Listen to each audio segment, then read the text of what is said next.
যে তুমি কেন এই কাজ করতে গেলা? বলে আমার বাচ্চারা আমার সামনে সব পুইরা মারা যাচ্ছে, আমি এটা কিভাবে সহ্য করি।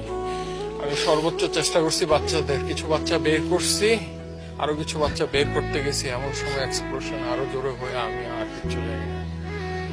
ওর ভিতরে সে নিজে পইরা নিজে পুরা ভাই 100% বার্ন হয়ে গেছে, পা থেকে মাথা পর্যন্ত চুল। শুধু সে বেঁচে ছিল, একটু কথা বলতে পারছে। আইসিইউতে তারা যখন আইসিইউতে যখন তাকে চিকিৎসা নিছে এবং তাকে যখন লাইফ সাপোর্টে নেওয়ার আগ পর্যন্ত সে লাস্টে একটা কথাই বলছে যে আমার হাতটা একটু, ডান হাতটা দিয়ে বলছে আমাকে একটু শক্ত করে ধরো ডান হাতটা।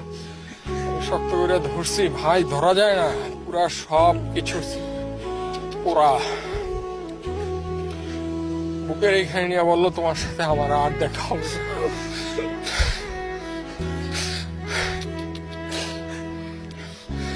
এরপরে ভাই ভেন্টিলেশনে নিয়ে যায়, এর 1-1.5 ঘন্টা পরে কার্ডিয়াক অ্যারেস্ট করে সে পৃথিবী থেকে বিদায় নিয়ে যায়। আর সে আমাদের সবাইকে ফাঁকি দিয়ে চলে গেছে।